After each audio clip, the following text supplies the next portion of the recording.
The text came through just as I was getting ready to leave work. "You have such a good brother and twin," it read. I frowned, rereading it to make sure I hadn't misunderstood. No, that was definitely what it said. Except, I didn't have a brother, and definitely not a twin. I texted back quickly, "What do you mean? I don't have a brother?" Her reply came almost instantly. "Ha ha ha, very funny. He was just here. He even brought me flowers and your favorite coffee." A cold chill ran down my spine. My girlfriend, Lily, lived alone. If someone was visiting her, it meant they had keys. Only a few people had keys to her place. Me, her mom, and, well, just us. I grabbed my things and bolted out of the office, calling her as I made my way to my car.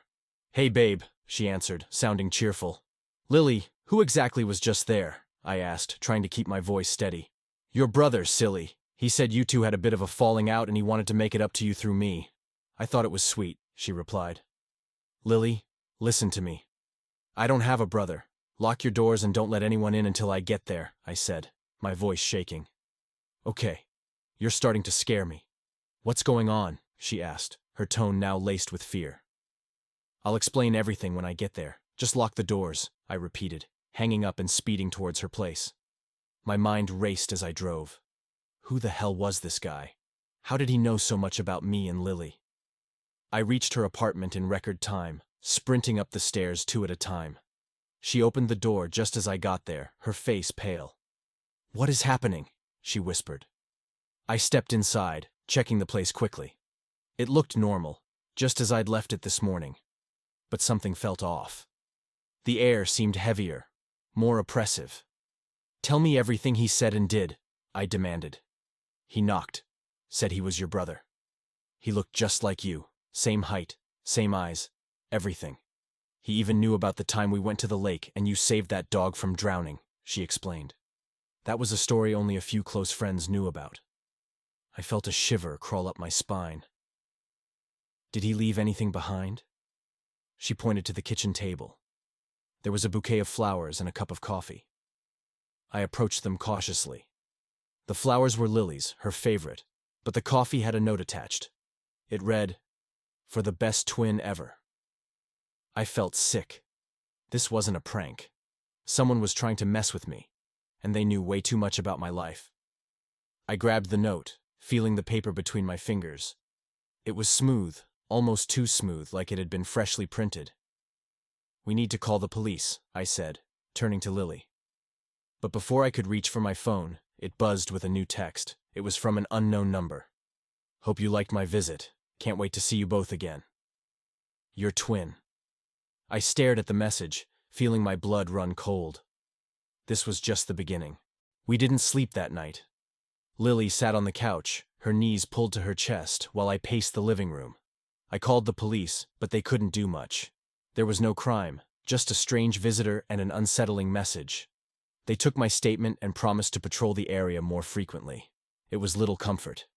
The next day, I took time off work to stay with Lily. I couldn't shake the feeling that we were being watched. Every time I heard a noise, my heart leapt into my throat. Around noon, I decided to go through Lily's apartment with a fine-toothed comb, looking for anything out of the ordinary. As I rummaged through the kitchen cabinets, I found a small, nondescript black box tucked away in the corner of one of the upper shelves. I didn't recognize it, and neither did Lily. I opened it cautiously, revealing a set of old photographs. My hands trembled as I flipped through them. They were pictures of me as a child, but in many of them, there was another boy. He looked exactly like me. "Lily, come here," I called, my voice unsteady. She joined me, peering over my shoulder. "Who is that?" "I don't know," I admitted. The more I looked, the more I noticed subtle differences. He had a small scar above his left eyebrow, something I didn't have. But everything else was identical. There was one photo in particular that caught my eye. It showed us both at a birthday party, standing next to a cake with "Happy 7th Birthday" written on it. I had no memory of this party or this boy. My parents had never mentioned a brother, let alone a twin. I needed answers. I called my mom, trying to keep my voice calm. "Hey, Mom, do you remember my 7th birthday party?" "Of course, honey. Why do you ask? She replied. Do you remember another boy there? Someone who looked like me? I asked, holding my breath. There was a long pause. Why are you asking about this now? Mom, please just answer me, I urged. She sighed deeply. It's not something we ever talked about because it was too painful. You had a twin brother, Thomas. He died when you were 7. I felt like the ground had been pulled out from under me. Why didn't you ever tell me? We thought it was best for you to move on, to not dwell on it, she explained, her voice breaking. He drowned in a lake near our old house. You were there, but you were too young to understand what happened. I couldn't believe what I was hearing. All these years, a part of me had been missing, and I had never known. But why now? Why was this twin suddenly making contact? Or was it someone pretending to be him? Mom, someone came to Lily's apartment yesterday. He looked exactly like me and said he was my brother. I said, my voice shaking. What? That's impossible, she whispered. Thomas is dead. I don't know what's going on, but we're scared, I admitted. Come over to the house. We need to talk about this in person, she said. I agreed and hung up, my mind racing. Lily looked at me, worry etched on her face. What did she say? We need to go to my parents' house, I said. I think they know more about this than they're letting on. We drove in silence, the tension thick in the air. My parents' house was only an hour away, but it felt like an eternity. When we finally arrived, my mom and dad were waiting for us in the living room. They looked older than I remembered, the weight of years of secrets heavy on their shoulders. Tell me everything, I demanded as soon as we walked in. My mom glanced at my dad, who nodded slowly. It's time you knew the truth, she said, about Thomas, and about what really happened that day at the lake. My parents led us to the living room, where we all sat down. My mom took a deep breath before starting. Thomas and you were inseparable as kids. You did everything together. But one day you both wandered too close to the lake. It happened so fast. One moment you were playing, and the next, Thomas was in the water. We tried to save him, but it was too late. I felt a pang of guilt and sorrow as my mom's eyes filled with tears. We thought it would be best not to tell you, to let you move on without the trauma. We didn't want you to carry the burden of that day. But why now? I asked. Why is someone pretending to be him? My dad cleared his throat. There's something else. After Thomas died, strange things started happening. We heard his voice, saw shadows, things that made no sense. We thought it was our grief, but it was real. We had to leave that house. We hoped that by not talking about it, we could put it behind us. A chill ran down my spine. You think he's haunting us? We don't know, my mom admitted. But whoever came to Lily's apartment knows things only Thomas would know. It can't be a coincidence.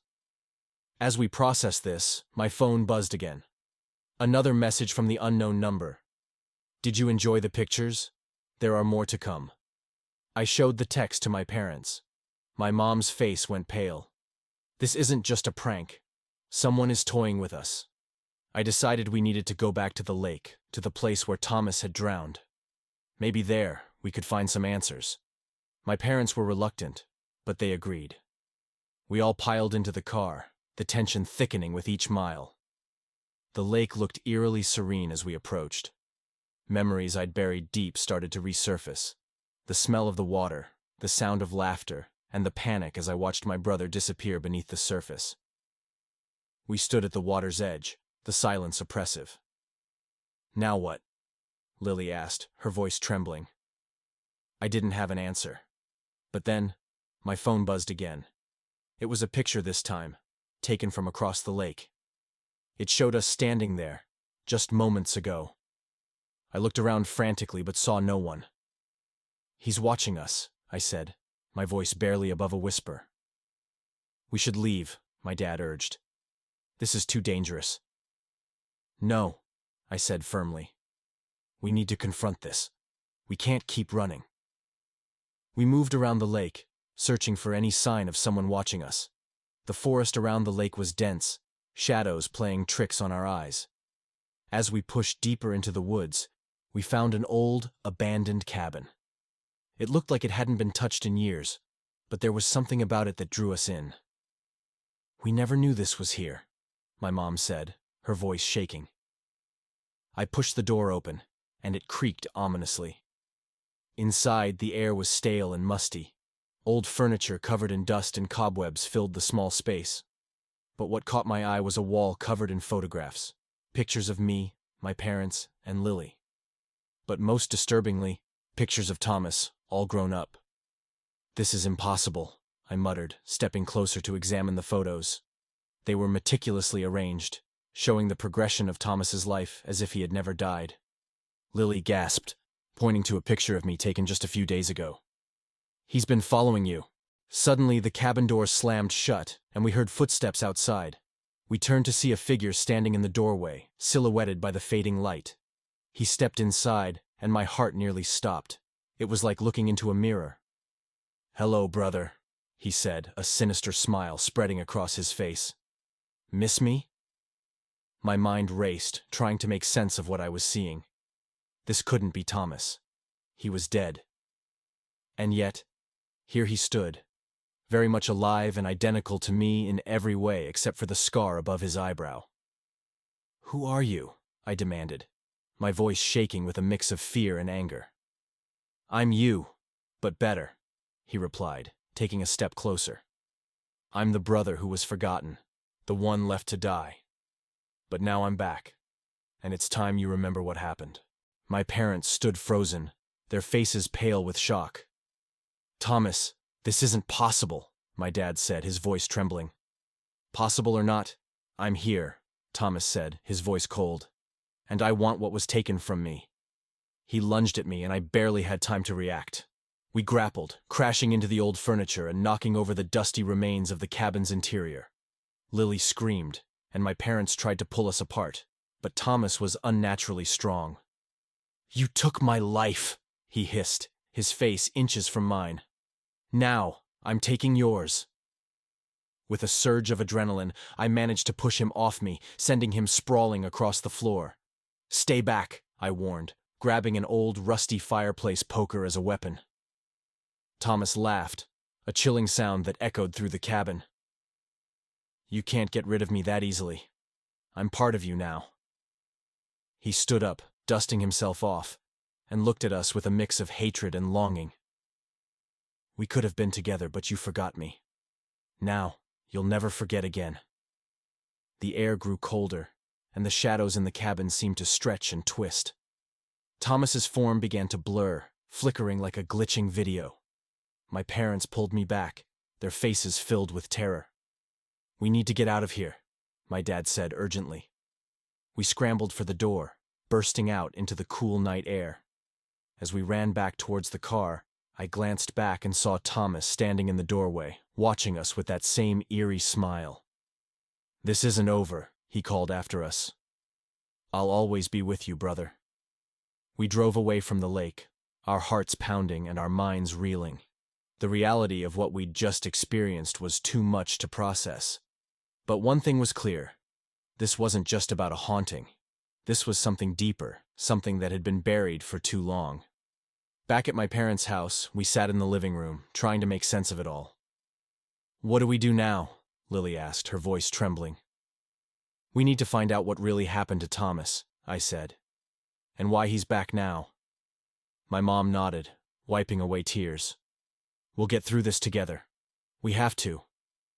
As we sat there, the weight of our shared history pressing down on us, I knew that this was only the beginning. Whatever force had brought Thomas back was not done with us yet. And I was determined to uncover the truth, no matter what it took. The days that followed were a blur of fear and unanswered questions. We tried to go back to normal life, but it was impossible. Everywhere I turned, I felt Thomas's presence, like a shadow I couldn't escape. Lily stayed with me at my parents' house. We all felt safer together. We decided to dig deeper into the past. My mom and dad went through old photo albums and documents, anything that might give us more insight into Thomas's life and death. I scoured the internet for any mention of similar cases, hoping to find some clue about what was happening. One night, as I was flipping through an old family album, a piece of paper slipped out from between the pages. It was a handwritten note from my grandmother, dated shortly after Thomas's death. It read, "Thomas always said he felt different, like he was meant for something more. Maybe he was right. Maybe we never understood him." I showed the note to my parents. "Did you know about this?" My mom shook her head. "Your grandmother was always a bit eccentric. We thought she was just trying to cope with the loss in her own way." But the note felt like a piece of the puzzle. Thomas had felt different, special somehow. Maybe that was why he was back now, why he seemed so intent on making me remember him. That night, I had a dream. I was back at the lake, standing on the shore, watching Thomas play in the water. He looked up at me, his eyes filled with sadness. "Why did you forget me?" he asked. "I didn't mean to," I said, my voice breaking. "I didn't know." "You need to remember," he said. "It's the only way." I woke up in a cold sweat, the echo of his words ringing in my ears. I knew then that I had to go back to the lake, alone this time. Maybe there, I could find the answers I needed. I told Lily and my parents about my plan. They were hesitant, but they understood. This was something I had to do on my own. I drove to the lake, the road winding through the dark woods, my heart pounding with each mile. When I arrived, the lake was eerily calm. The moonlight reflected off the water, casting long shadows on the shore. I stood at the edge, looking out over the surface, and called out, "Thomas, if you're here, show yourself." For a long moment, there was nothing, just the sound of the wind through the trees and the gentle lapping of the water. But then, the surface of the lake began to ripple, and a figure emerged from the depths. It was Thomas, but not as I remembered him. His face was twisted with anger, his eyes burning with an otherworldly light. "You came back," he said, his voice echoing across the water. "I had to," I replied. "I need to understand." He stepped onto the shore, water dripping from his clothes. "You took everything from me. My life, my future. Now it's your turn." I shook my head. "No, Thomas. This isn't about revenge. This is about finding peace." He laughed, a harsh, bitter sound. "Peace? There is no peace for me. Only darkness." I took a step forward, my heart pounding. "Then let me help you. Let me remember." Thomas's eyes softened for a moment, and I saw a glimpse of the brother I had lost. "It's too late for that." But I refused to believe it. "No, it's not. We can do this together." He stared at me, his expression unreadable, and then he turned and walked back into the lake, disappearing beneath the surface. I called after him, but he didn't return. I stood there for what felt like hours, waiting for something, anything. But the lake remained silent. Finally, I turned and walked back to my car, my mind racing. Had I done enough? Was this over? As I drove home, a sense of unease settled over me. I couldn't shake the feeling that this wasn't the end, that Thomas was still out there, waiting, watching. When I got back to the house, Lily and my parents were waiting for me. "Did you find anything?" Lily asked, her eyes wide with concern. I shook my head. "I don't know. Maybe." We sat together, the weight of our shared experience pressing down on us. I knew that this was far from over, that Thomas would always be a part of me, a shadow I could never fully escape. And as I lay in bed that night, the darkness closing in around me, I heard a faint whisper. "Remember me." I closed my eyes, the words echoing in my mind. I would never forget.